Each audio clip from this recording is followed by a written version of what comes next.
Good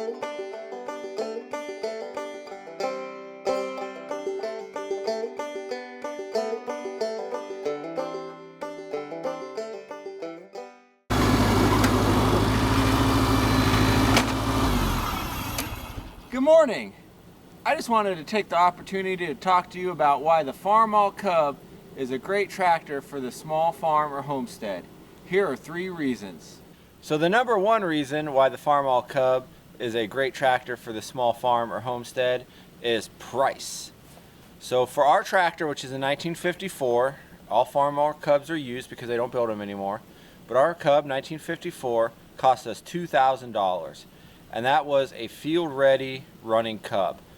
In addition to the tractor itself, it also included some implements. So we got a front blade for plowing snow or moving gravel, which we've been using a lot lately.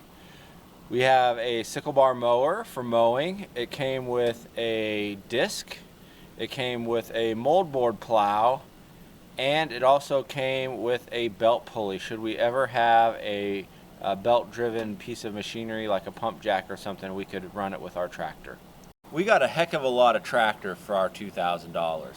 If you were to go out and try and buy a compact or subcompact tractor today, you're probably looking at least 15 to 20 grand, and that doesn't even include any implements.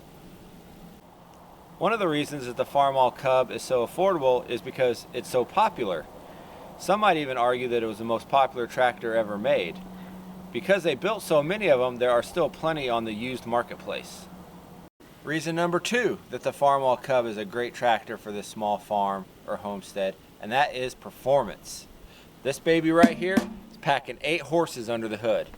You're probably thinking that's not a lot of horsepower. You're probably thinking my riding lawnmower has more horsepower than that. And if you look at strictly the number, yes it does. But I guarantee you your riding lawnmower does not have the torque that this tractor has. This tractor has amazed us in what it can do, what it can pull. Our Farmall Cub has pulled a moldboard plow through clay soil,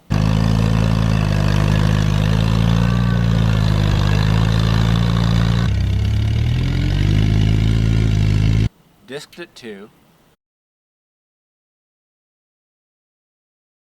it's plowed snow,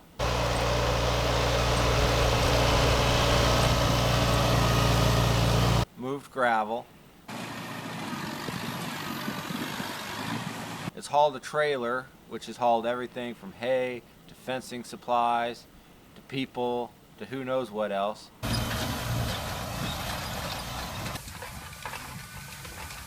And it has never let us down.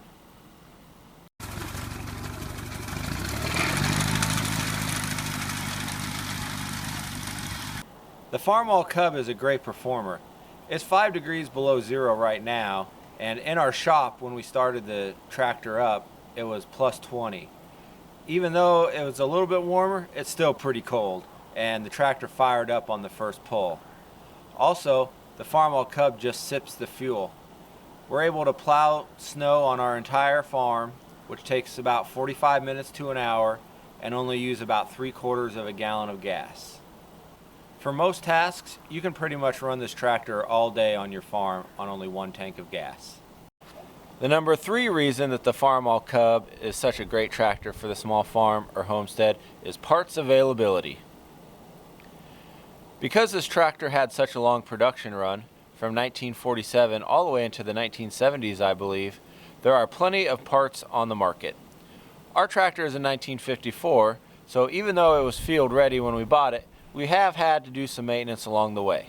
Some of the stuff we've done included rewiring the tractor, which was easy because I was able to buy a ready-made wiring harness for the whole tractor.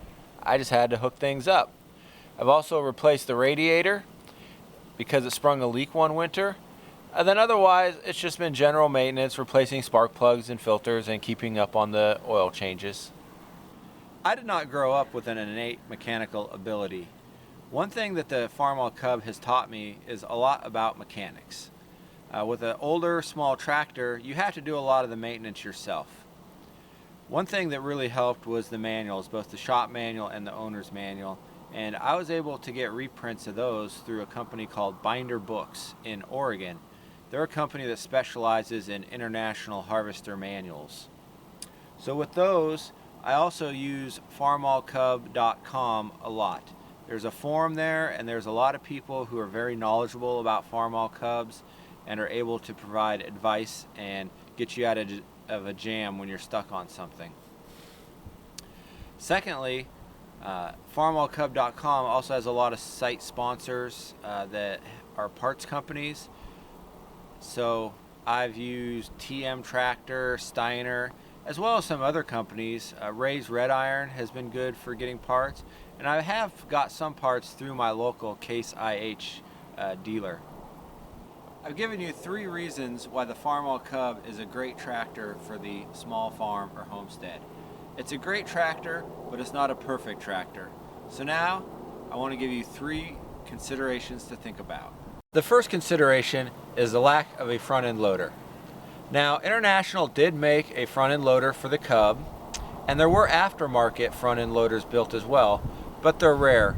And frankly, the Cub, for all that of its might, just isn't big enough to handle a good front end loader. That is actually the reason we bought our, what we call Big Blue, our New Holland 40 horse Workmaster tractor, is because of our farm plans to have a small dairy. We knew we needed a front end loader. The second consideration is implement hookup. This is what International ironically calls a fast hitch. It's not very fast at anything, but it was International's competing answer to Ferguson's 3-point hitch. They competed for a while, and eventually the 3-point hitch became standard. Because of that, implements for the Farmall Cub are specialized. I have the fast hitch. Some tractors, some Farmall Cub tractors don't even have a fast hitch. They just have a drawbar. But either way, for the most part, all the implements for the Cub are specialized. But because the tractor was so popular, so were the implements, so they can usually be readily found as well, but may take some searching. The third consideration on the Farmall Cub is safety. There is no seat belt. There is no ROPS. None of those were standard at the time this tractor was built. Now, that said, I can honestly say that I have had visions of impending doom more on our 40 horse Workmaster tractor that has a seatbelt and has a ROPS. I think because it has that more horsepower, you can get into dangerous situations faster. The biggest drawback to the Farmall Cub, I think, is its height. It's also an asset depending on what you're doing, but because the tractor sits high and the engine is offset from the center, which gives great visibility, you have to be really careful on hills, especially side hills. In regards to safety, and this goes for any tractor, it's only as safe as the operator behind the wheel. Thanks for joining us. We hope that you consider the Farmall Cub for your small farm or homestead. Until next time on the Tomarosa, I have you back to work.